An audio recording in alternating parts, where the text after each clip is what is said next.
The Washington Wizards lose to the Chicago Bulls 127-108 in the nation's cap. Kyle Kuzma leads the way with 23 points. But how did the Wizards lose this game? We're going to answer that question next on Locked On Wizards.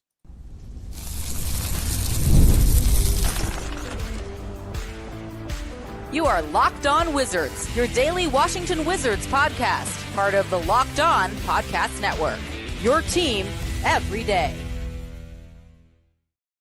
What's good, everybody? It's your boy, Brandon Scott again. Your favorite podcast now has a newsletter introducing the Locked On Wizards daily newsletter, a one-stop shop for the ultimate team and league coverage delivered right to your inbox. Sign up for free at LockedOnDaily.com. That's LockedOnDaily.com. And start your day with the all-new free Locked On Wizards newsletter. Tonight's episode is brought to you by BILT Rewards. Start earning points on your rent you already paying by going to joinbilt.com/LockedOnNBA. That is joinbilt.com/LockedOnNBA. I'm joined by my guy, Abdullah tonight, man. He's going to help me recap the game tonight. And like I said, you guys definitely get comfortable to see my man's mug around here, man. So, again, the Washington Wizards lose to the Chicago Bulls 127-108 in DC at Capital One. Kyle Kuzma leads the way with 23 points. But the question is tonight, Abdullah, the defense, did they even show up or did they stay at home, man? Because if you look at it real quick before I let you kind of get into your side of things, man, looking at the numbers real fast, Abdullah, they were able to shoot 50% from the field, 35% from three, and that's not all. They've scored 60 points in the paint and 25 fast break points. So was defense the reason why they lost this game tonight? Seems to be like that every game, B. There really is no D in DC, at least for this season, as the Wizards are now 2-14. I mean, like you said, the paint is getting dominated. Vucevic with 19 and 12, Kobe White with 21, Zach with 18. Honestly, Zach with 18. I thought every time he plays the Wizards, he's always torching us. Jalen Horton Tucker with 13, Josh Giddey 11. They had a lot of guys in double figures, but yet again, 127. You can't win a game in the NBA when you allow 127 points, no matter who you have on your offensive side of the ball. Oh, I agree 100%. I mean, the defense just stayed in the locker room. I don't think they showed up to Cap One. I mean, this has been a recurring issue with this team. And like I said, will it get better or worse? Is a good question because, as we know, all veterans on the team are on the trade block. So you're going to see a much younger team after the trade deadline. And, young players are prone to mistakes. So you're probably going to see, a lot more turnovers, and defense is definitely going to be something that's going to have to be kind of fine-tuned in the second half of the season. But looking at the numbers real quick, looking at the starting five for the Wiz, again, Jordan Poole out with the hip injury. Definitely want to see him, get healthy and get back into the things. But Malcolm Brogdon tonight, 15.6 rebounds, 4 assists, shooting 5 for 8 from the field. So he's productive when called upon. But Loud, not his best showing tonight. He did lead all Wizards in points played with 36 minutes tonight, but 8 points, 3 rebounds, 5 assists, shooting 3 for 11 from the field, 0 for 3 from 3. So his offense has slowed down a little bit, but defensively adding a steal. Looking at Keyshawn George, his offense has slowed down a little bit also. 7 points, 4 rebounds, shooting 3 for 11 from the field, 1 for 7 from 3. So definitely want to see both of them get back to, being themselves, man. Like I said, they were out there, when they just go out there and play, they're pretty good. You know what I mean? Now it seems like they're kind of, I don't know. Like I said, it's an interesting start. It's an interesting roster because, again, you're showcasing a lot of these vets and you're trying to get as much playing time you can with these young guys. So definitely expect a little more from Keyshawn George and Bilal Coulibaly because we know how good they can be. Kyle Kuzma tonight, 7 for 18 for the field, 1 for 6 from 3, but he stayed aggressive. If you look at the stat line, Sarr had a good game. We're about to talk about that, but he was aggressive tonight. And again, when you look at aggression, usually inefficiency happens. But like I said, I'm not going to get him too much because he had to pick up a lot of the offensive workload tonight. So 23 points for Clutch Kuz, 7 rebounds, 3 assists, and again, 7 for 18 for the field, but 8 for 11 for the charity strike, and 2 steals. So not too shabby. Inefficient, yes, but again, very aggressive tonight. Alex Sarr, second game in a row. Come on, AB. Second game in a row where he looks good, man. So looking at his stat line, 20.7 rebounds, shooting 7 for 11 from the field, 4 for 5 from 3. So looking at Alex Sarr real quick, do you think he's turned a corner? I mean, we know that Bilal Coulibaly is kind of having that breakout campaign, but Alex Sarr, could he start to ramp up and look a lot better in his rookie campaign? No, definitely, man. Last game with that double-double with 20 and now 27 and 3. An aggressive Alex Sarr is what Wizards fans have been wanting to see from his first game. And it's again, like you can't be so impatient with a rookie. Like I still remember the summer league days where people were calling him out, saying he's a bust after like a few games. I mean, I can't wait to see how he really does once guys like Valanciunas, Kuzma, and even Brogdon, those vets that are gone, because that offensive load is just going to be more, and hopefully we see more 20-point double-doubles. Oh, I agree.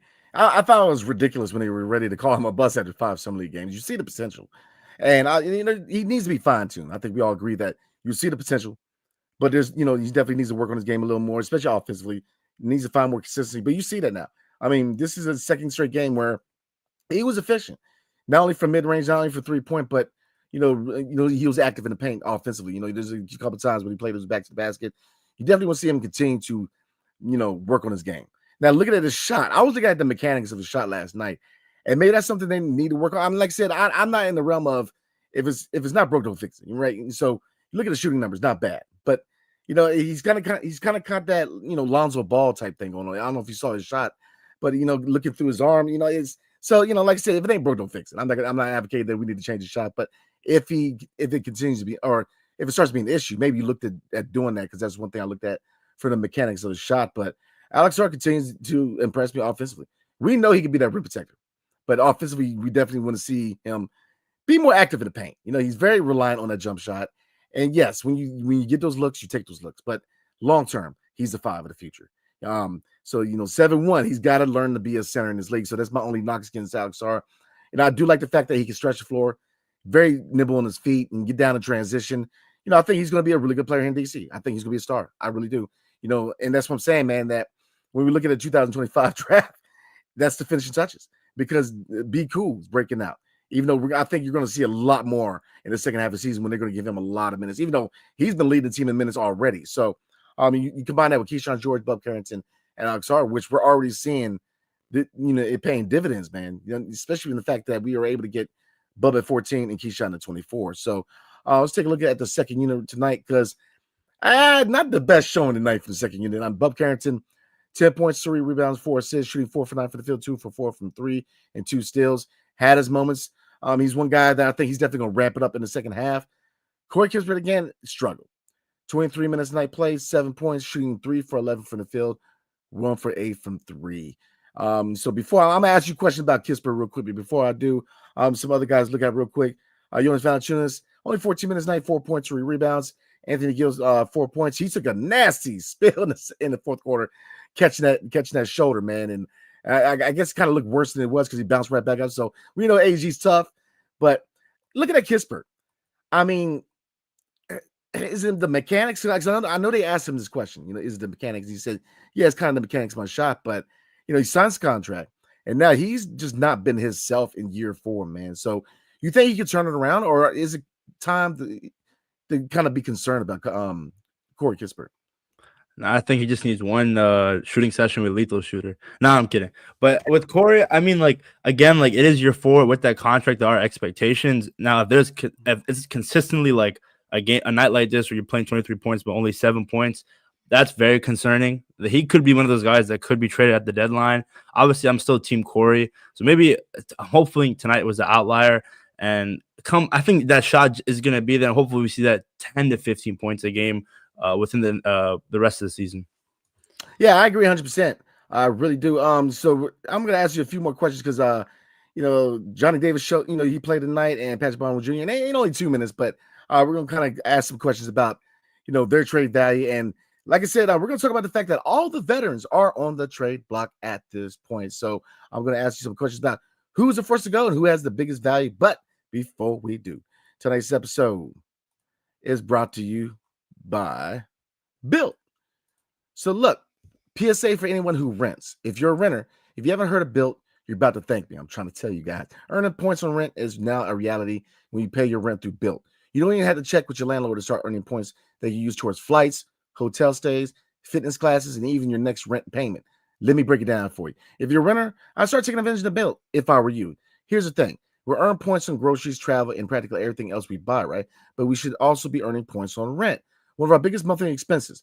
BILT changed the game by letting renters earn high value points on rent and around their neighborhood. There's no cost to join BILT. It's totally free. And as a member, you earn valuable points on rent and on your everyday spending. BILT points can be transferred to your favorite hotels and airlines, and even the ones you haven't heard of. There are over 500 airlines and 700,000 hotels and properties around the world you can redeem your BILT points towards. So look, do yourself a favor, y'all. Start earning points on rent you're already paying, but going to joinbilt.com/LockedOnNBA. That's joinbilt.com/LockedOnNBA. Make sure to use our URL so you know we sent you. Joinbilt.com/LockedOnNBA to start earning points on your rent payments today. Tonight's episode is also brought to you by Robinhood Gold. With Robinhood Gold, you don't need a silver spoon to eat up the financial favors of the 1%. Robinhood Gold allows others to get the rates and perks usually reserved for the high society. Now, the resourceful individual with Robinhood Gold can earn the very liberal rate of 4.25% APL or APY, my bad, on uninvested cash and be rewarded with a handsome 3% retirement boost on the IRA account contributions. Robinhood Gold provides the privileges of the high net worth for any net worth. These generous benefits are now available for only $5 a month. Come on now, $5 a month. The new gold standard is here with Robinhood Gold. Sign up at Robinhood.com/gold. Terms apply. For product-specific disclosures, visit Robinhood.com/gold. Investing involves risk. Rate may change. Gold membership is offered by Robinhood Gold, LLC. All right, man. All right, AB, let's get back into this thing. So before we get into the comments tonight, real quick, as you guys know or should know, Will Dawkins' company has put every veteran on the trade block. You're looking at Mark Brogdon's on there. You're looking at Kyle Kuzma's on there. Jonas Valanciunas on there. But other guys are on there too. Johnny Davis and Patrick Baldwin Jr. have been guys who have been mentioned to be on the trade market. So real quick, man, who's the first one to go and who brings you the highest return? I think it's long overdue, but I think Kuzma, I think he's going to be the first one to go. Now, I feel like it's going to be between him and Jonas when it comes to value-wise, but I think as long as Kyle is putting up those 20-point games, I think he's going to have a little bit over an edge when it comes to value over Jonas Valanciunas, but also it depends on the team that trades for Jonas. I'll keep saying, I've been saying it before, I think the Lakers are eyeing him just because they desperately need a guy like him that can rebound, and pairing him with AD, I mean, that would be nasty, and the West is it's a pretty tough conference. So for me right now, I think Kuz is going to go first, and I think he'll have that edge when it comes to value over Jonas Valanciunas. Oh, I like it, man. Now I'll say this: the best return is going to be Kuz. I think now the asking price of 2 first-round picks, I don't see it. I see maybe a first-round pick, maybe a young player in return. But if you're able to pull that off, I think Will Dawkins is definitely going to try to aim high, and I think you should. Obviously, when you're trying to negotiate. It's like going to the pawn shop, man. You always try to meet in the middle, but you always start high, right? So I think they're going to definitely try to see if they can get the asking price. Because look, Kuz is a guy who can definitely provide points, 20 points a night. Yes, efficiency tends to be an issue. Over reliance on the jump shot can be an issue. And in times he can, be a little too ISO heavy, but he has gone better at being that guy trying to find looks for other people. But I think he does have value. He does have value for his team that, again, wants to add a piece like Kyle Kuzma and doesn't want to break the bank to do so, with his contract being very team friendly. Malcolm Brogdon is going to be one of the harder ones to move because of the price tag of 22.5. And not that he can't play. Malcolm Brogdon can play. It's just the biggest thing is injuries. So if he can stay healthy, maybe there's a team that we can learn, with that 22.5, man, and see if we can get some, whether he's added to another trade or if he's a lone guy in the deal. But like I said, he's a guy I think is going to be a little tricky to move. Now, Jonas Valanciunas, I'm with you. I think the Lakers fit. Now, a couple of videos ago, we looked at potential moves. I do like Jalen Hood-Schifino, even though the salary doesn't quite match unless we get a third team. So if they're really bent on getting a young player in return and a first-round pick, I think that could be one of your better routes. Now, looking at the Knicks, that's another route to go. Taking the protections off that 2025 pick for us would be the first talking point, in my opinion. And then Mitch Robinson, a guy who, he's not going to handcuff our franchise long term because next year will be his last year of the deal. And he's a guy who we could probably turn around and flip in the offseason anyway. So I think we have options here, man. But we talked about Johnny Davis and Patrick Baldwin Jr. I mean, he looks better. I mean, if you look at that mid-range shot he shot tonight, he looks better. But unfortunately, he's a little too late, dude. So do you see any scenario at all where they could be like, all right, he's much improved. Maybe he sticks around for a while. Or do you see him exclusively the guy who's probably going to be thrown into a trade or is definitely going to be gone next year? No, I definitely think he's just definitely gone. You know, as much as I love G Davis, I mean, I was a big fan of him coming out of Wisconsin. Yeah. I just feel like the situation that he was in, the whole like transformation of his jump shot, it's just a very unfortunate situation.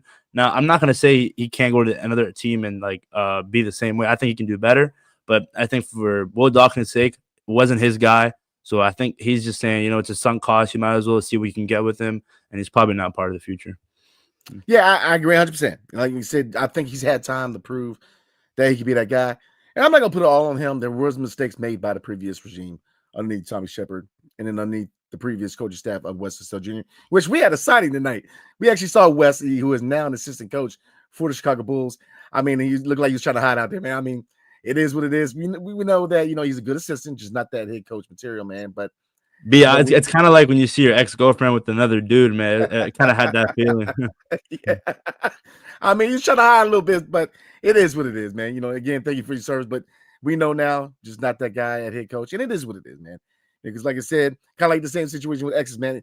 You know, look, it showed us where we needed to go with head coach, man. So it's all good on that front. So, yeah, man, I just kind of wanted to bring you in on that because, like I said, that's kind of the hot topics is trade value and the trade value to a lot of these veterans, man. Because right now we're 2-14, and we know what it is, man. We're playing for Cooper Flag. We're playing for the top pick. I mean, we are the worst team in the NBA, and I get it.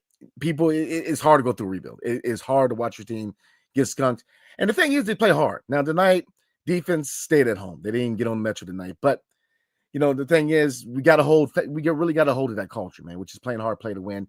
Because look, AB, most nights the talent gap is going to be huge. We have a lot of talent. Yes, young talent on this team, but let's be 100 about this. We are very unproven. I mean, most teams, if not every team in the NBA, probably has a talent gap against us, man. So we've got to start fighting. And I think that looking at, I think the first, what is the earliest we can move on from one of these guys is December 15th. So it's coming up. I think Jonathan Valanciunas, if we want to move him, we can move him within the next couple of weeks. So I think that you go ahead and you formally start the youth movement. Send these vets out of here, man. I mean, like I said, I think they've done their job mentoring.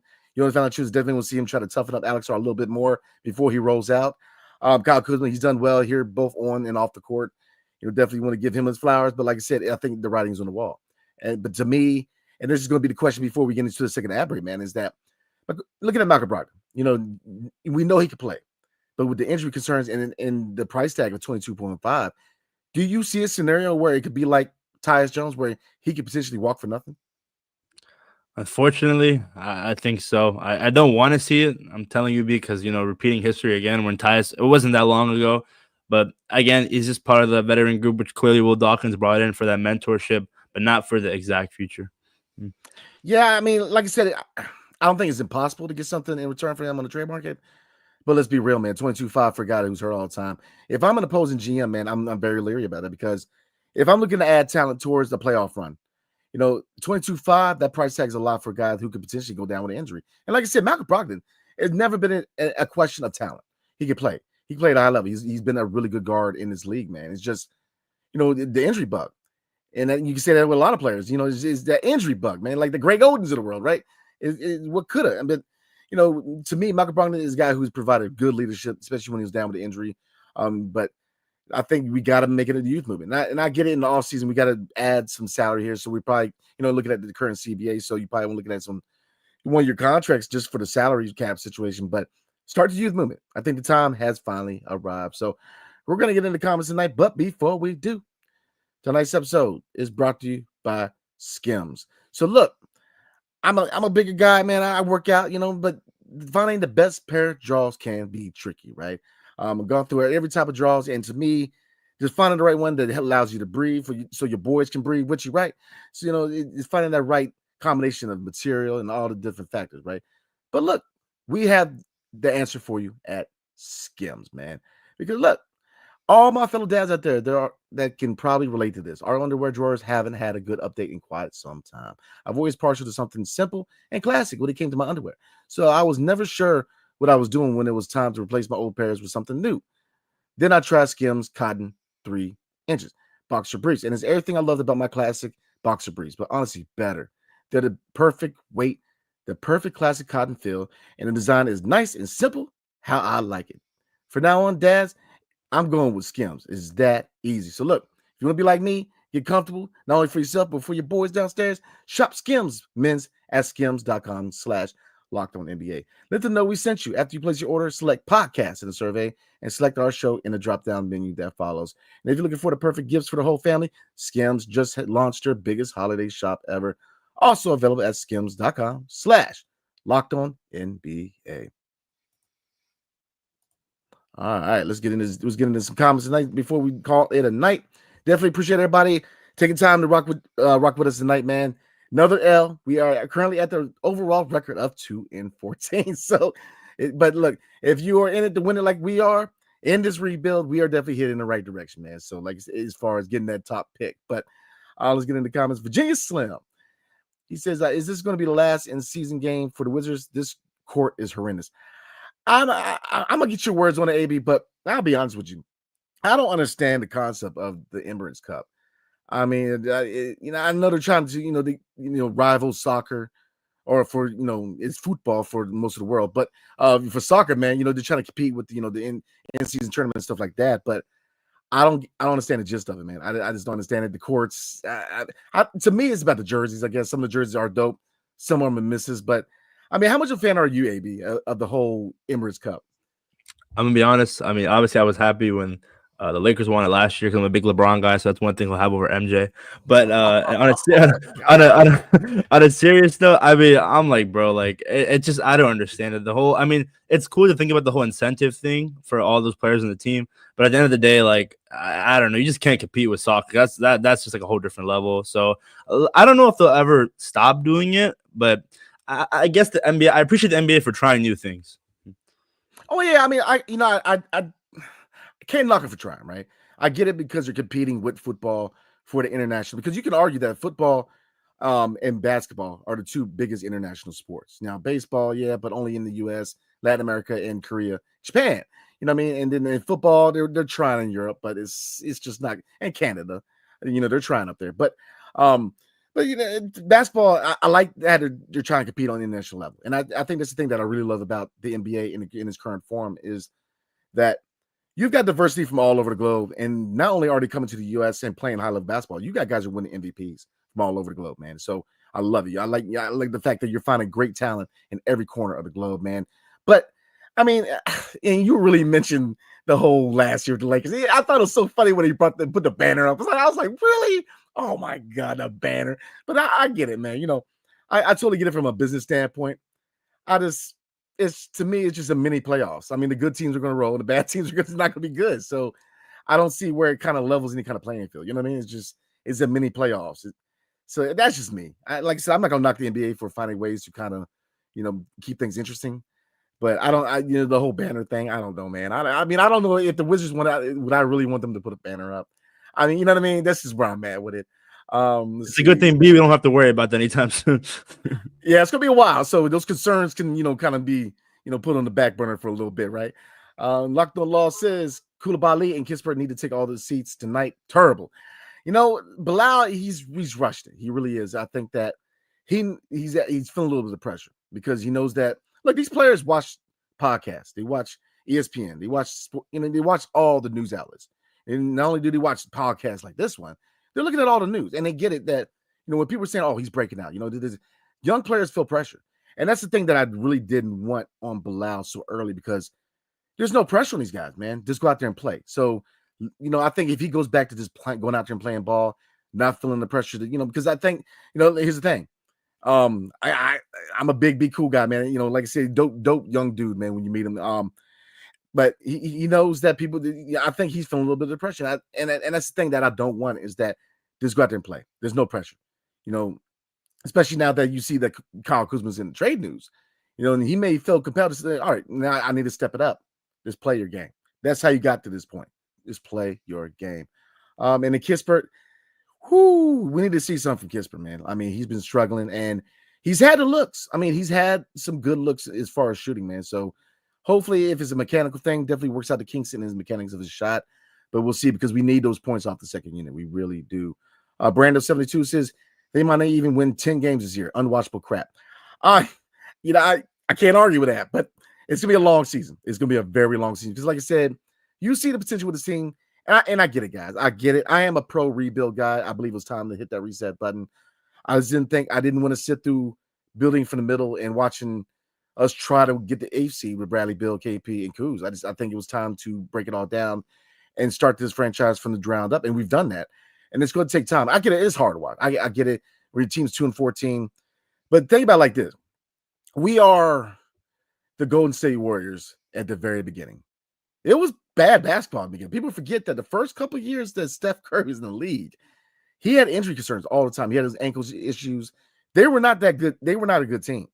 And so we are kind of look at it like that. We're in the early stages. We're going through the growing pains. So, I get it. We're getting blown out. But, look at that from, the perspective of the young guys and their progression. You've seen some progression from these young guys. Now, the vets come back, especially Kyle Kuzma come back from injury. I'm going to ask you real quick, AB. I mean, do you think, do we attribute kind of the struggles with Keyshawn George and Blau to Kyle Kuzma come back in his lineup? Or what do you think's going on with those two Kuz? Because before he came back from injury, man, they were playing really good basketball. I don't want to say it's 100% on Kyle, but I would say it's more of a reason why he's back rather than just their performance just by themselves, because they were hooping, man. Those games against Atlanta, they both won. I mean, George was lighting up from three, and you mentioned before, like, we didn't expect Keyshawn George to ball out like this soon. Probably see him in the G League more, the Go-Go more than the actual Wizards team. So, and I mean, Bilal, like, again, two-way monster. The defense that he played on Jason Tatum the other night, I mean, just the flashes are there. I just think we really can start judging them once those vets are gone.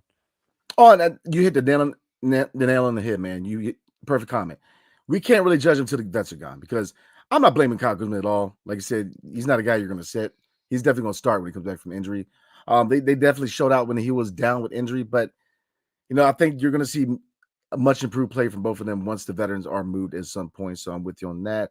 All right, so Vic says Wizards coaching staff should be fired right now. It's too early for that, man. Way too early for that. I think that Brian Keefe's development of head coach. The biggest thing is development of young talent, man. You're not going to see a lot of wins, and I think you cannot judge him off of wins and losses, because we're not at that point yet. I think it's way too early for the coaching staff, because you got a coaching staff that is, the resume is immaculate when it comes to the players he's had a hand in developing. Kevin Durant himself said Brian Keefe's the reason why I'm the player I am. I mean, Kevin Durant's he's going to be a Hall of Famer. So, like I said, I'm definitely going to give Brian Keefe a lot more than leeway as far as before I even get close to judging him, man. So I can't agree with that. Stringer Bell, the Wire, man. I love it. He says we suck. Yeah, I mean, can't argue that point. Poolabali, I love it. Sarr is living up to his draft selection, needs to up his motor and strength, his core and base. Absolutely. If we get flagged, I see Sarr at the 4. If not, I hope they select Kamen Maluk. I think the long-term fit for Alex Sarr is the 5. I think that, especially if you look at the potential play style of the Washington Wizards, they want to go fast. You need at 7'1", he's very nimble on his feet. He can roll in transition. Especially if we get Cooper Flag, you're probably playing the Cooper Flag at the 4, because Bilal to me is the future at the 3. And then we'll see as far as backcourt right now is Jordan Poole and Bub Carrington going to the future, but that could be something to change, especially once you get closer to these young guys being up for their extensions. So I think we have capabilities. We have a lot of choices. That's the biggest thing to look at, is that we have a lot of choices. We've been handcuffed so many years in the past, whether it's a Supermax contract or just abysmal drafting. And, we finally have a front office that's shown that they can draft, not only in the lottery, but they can find those diamonds in the rough in the later stages of the first round and the second round. So, Sarr at the 4, to me, when they played Jason, when Jason Tatum was at the 4, he blew past Alex Sarr. And I think that you're going to see that with a lot of these faster 4s, because it's a different NBA now. You got guys like Tobias Harris playing the 4. You know, guys like Kevin Durant playing the 4. The 4 is not like it used to be where we had Nene out there when we were rolling, with a bigger lineup. Is that a lot of these 4s, man, are guys who are small 4s who can play, they put them at the 4. So right now, he's just not ready to be at the 4. Now, could he in the future with some work in the offseason? Absolutely. Vic says, what happened to our veterans? Why can't get playing time like Bagley or Holmes? I'm with you on that. I like to see Bagley get a lot more minutes, man. I mean, when very small sample size this season, man, but when he plays, he's productive. He's found a really good spot here in DC. So we'll see whether he could be a long-term piece, man. Stringer Bell says Kuzma a bum, Poole a bum, we some Bamas. I don't know if I call Poole a bum this year, man. I mean, he's been playing all-star level. I mean, Kuzma is what he is. He's a scorer who's going to probably score, give you about 20 points a night, but often at the expense of efficiency and sometimes a little too reliant on that jump shot, even though, he's, he look like he's gained some muscle. So he's definitely attacking the paint a lot more. So I don't know if I'm calling Poole a bum. I think he's definitely played really good basketball this year. Kuzma is not a scrub. He just doesn't fit what the Wizards are doing anymore. He's not, he just doesn't fit the timeline anymore. And I think it's time to give more minutes to a lot of these young guys, man. Pula Bali also says, also, if you watch the game, Kyle Kuzma has some of the worst body language I've seen in a long time. Yeah, he continues to show really bad body language. And, I think the writing's on the wall. I think he's going to be moved at some point. And I don't think he feels good about it, but it is what it is. It's the business of the NBA. Because you got to ask yourself a question. AB, how did he get here? He got here by trade, right? Yeah. I mean, you could just tell like Kyle just does not want to be there. I mean, again, like when he got here, like I was excited, man, to see how he could do. How he got written off by LA and their fan base, and that first year, I mean, I love Kyle, man. He had the keys to the city. Obviously, it wasn't the same with him compared to John Wall, but at the end of the day, the NBA is a business, and it's just the time, like you say, it doesn't fit the timeline. And I was hoping to see him maybe last year when the Mavericks were making that run for him to maybe win another ring. But at this rate, I don't know which team will trade for him and I'm hopefully that team will be contending. Yeah, I agree. And, like I said, this year, I mean, I challenge people. If you look at the first game, when everybody was, through introductions, man, he was the only guy that walked on the court. Everybody else ran. He knew from early on what it was. And the writings on the wall, especially with the emergence of Jordan Poole, especially with Bilal Coulibaly really stepping up and maybe formally breaking out this year, in year two, I think the writing's on the wall. So, yeah, like I said, you can't take nothing away from what he's done in DC. Like I said, he became a complete player here. I've enjoyed him here. I've enjoyed him in the Wizards uniform. It's time. There's no love lost. I mean, I'm not to say no love lost, but I mean, it's all love, really. I mean, I'm a big fan of Kyle Kuzma's game, but the thing is that the writing's on the wall. It's time to go. I mean, Jordan Poole has shown that he's ready to be the guy. And if you look at the young cast, they're better earlier. I mean, you see Keyshawn George, he's a baller, man. He's a dog. Bob Carrington's and Alex Sarr starting. He's starting to put together some good performances. So the writing is on the wall. Vic says Wizards are the worst team and the worst coaching staff. I'm not ready to say that about the coach staff. I mean, I think it's too early to judge the coach staff. They're a developmental staff, man. I mean, if you are intent on judging them, you can't judge them off of wins and losses. You have to judge them off of progression of young talent. So I'm not ready to say that yet. I think Brian Keefe is definitely the right man for the job. Now, as far as the Wizards being the worst team, yeah, we are the worst team in the NBA. It's not even close. I mean, Philly really surprised me, but then you look at Embiid and, his shenanigans, and then Paul George and the fact that he's made out of paper.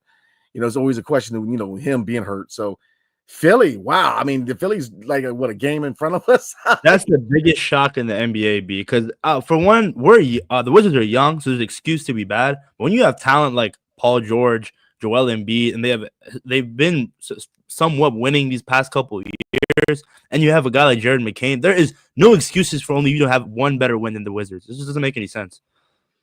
Yeah, I'm with you on that, man. I am with you on that. So let's see. Nomadic Brian says, "Oh no, bummer. I'll take a look at the highlights. Everything will be fine." Yeah, whiskey helps, but woosah, it's gonna be all right, man. Definitely check out the highlights, man, because the defense stayed at home. Pulabali says, "I hope they keep Brogdon around on a Jonas type deal and flip him next season." Yeah, we'll see, man. I mean, with a guy like Brogdon, I don't think it's so much of the Wizards wanting him to stay, is whether he wants to stay in DC.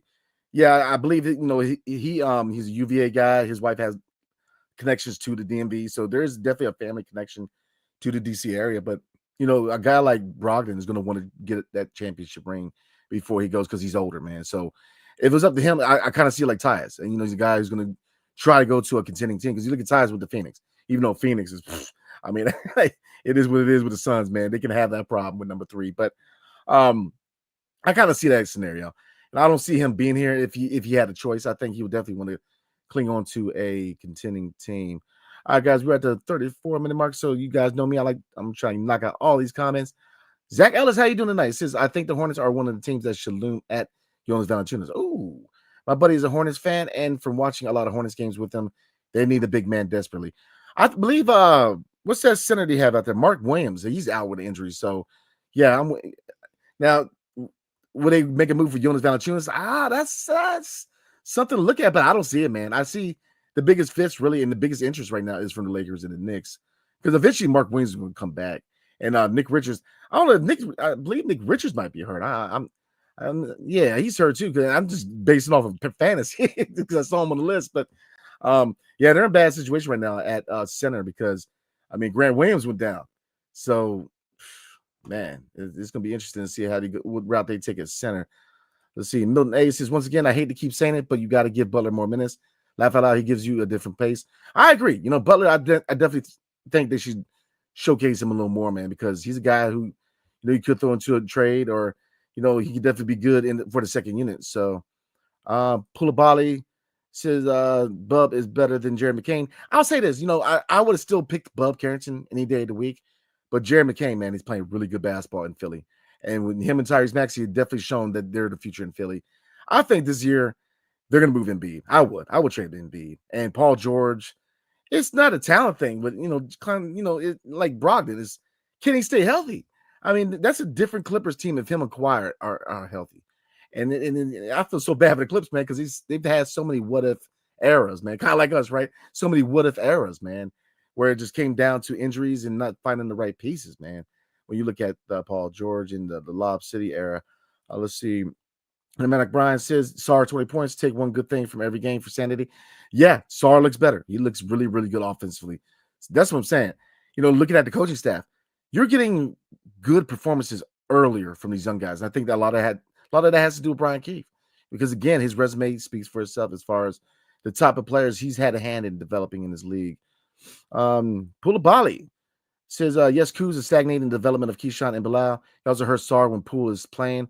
I guarantee tomorrow Sar doesn't play as well. What do you think, AB? You agree with that? Yeah, again, like, obviously I'm not gonna say it's 100% his fault, but again, all these comments about this young guy needs to play, it will come effect once those vets are moved, such as Kuz and JV. Yeah, I definitely agree on that.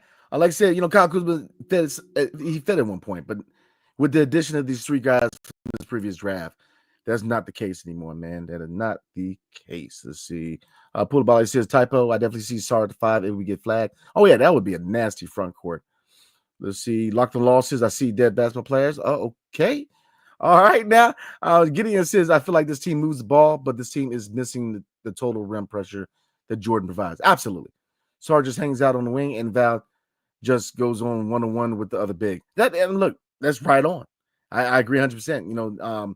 That shows you the importance of Jordan Poole as far as his ability to dictate pace and his ability to attack and collapse the defense. It shows that he's definitely missing in his lineup, in my opinion.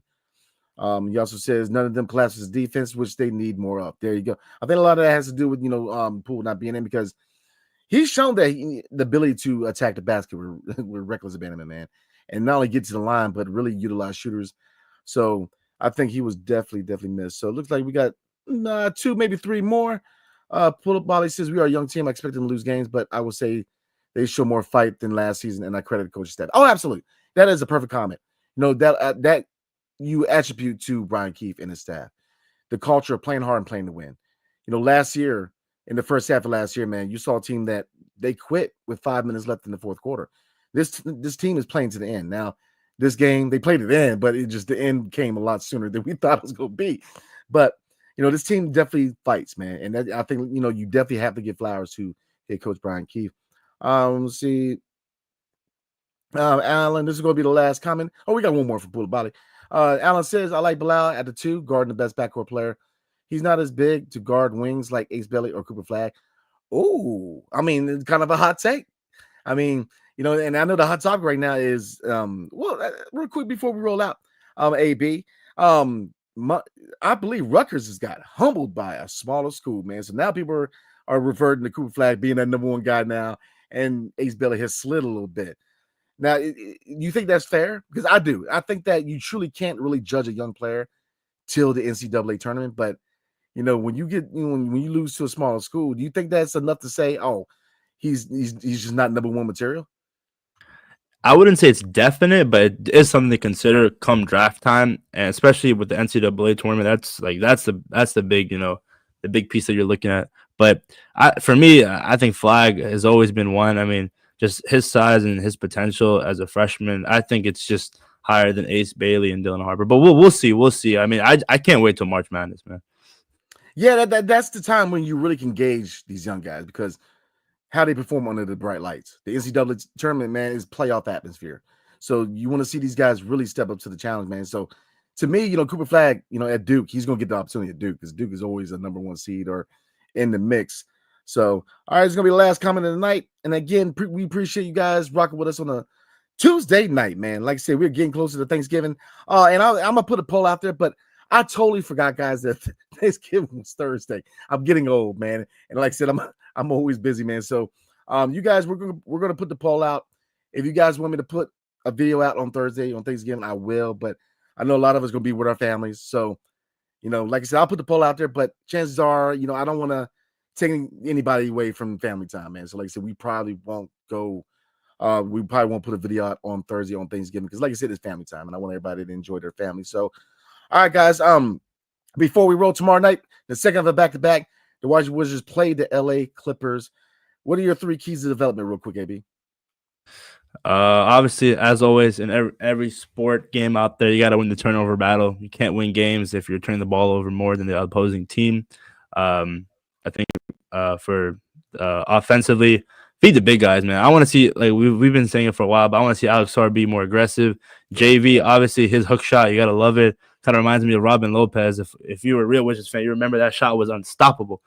And then the third key to the game, I'd say get off to a quick start. I mean, again, like this Clippers team with James Harden and their ability to score, his ability to dictate the game, you got to be able to jump on them fast.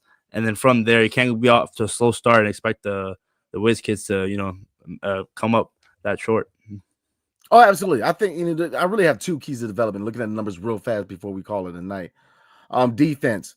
Look, both teams are not very good offensive teams. The Clippers are 25th, and we are 26th. So definitely it's going to be a battle of defenses, man. Who can definitely in ball movement, definitely capitalizing on high percentage shots. I think are key with the Washington Wizards if they want to beat a Clippers team. Where look, James Harden's playing good basketball. Playing at point guard now. Obviously, Kawhi's down. He's always down. It's not even news at this point. But looking at some other numbers real quick before we move on. Rebounds. Okay, we've got to get nasty in the paint. They are 7th in the NBA in rebounds. They are averaging around 46 rebounds per game compared to our 42. So we have got to win the battle of the paint, not only with rebounding, but with defense. And other thing to look at, points against. Here's the fact.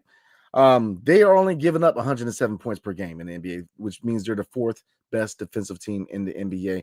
We are giving up 123 points per game, which is number 30. So, obviously, look, defensively, man, we have got to really be on our P's and Q's offensively. I mean, fluid ball movement, like I said before, capitalizing on high percentage shots, and definitely, we've got to really spread the ball around, man. Like I said, I feel like at times where this team struggles with ball movement, they revert to ISO ball. Definitely want to keep that mantra of playing as a team, playing hard, playing to win. So, again, guys, tomorrow night, the second of a back-to-back, the Washington Wizards play the Los Angeles Clippers at Cat 1 at 7 o'clock. So definitely tune in for that because we are going to go live after that game tomorrow night. So, again, appreciate you guys, and we will see you tomorrow night, everyone. And, again, we will be going live tomorrow night. And like I said, guys, I'm going to put the poll out for Thanksgiving. But, like I said, I want everybody to enjoy time with the family, man. So we probably, it is a 99.9% chance we're not going to do anything on Thanksgiving because, like I said, that is time for myself and every one of you guys to definitely enjoy time with your family, man. So Thanksgiving will be for that reason. So, all right, everybody, we'll see you guys tomorrow night. Hail to the Wizards and peace. Everybody have a good night.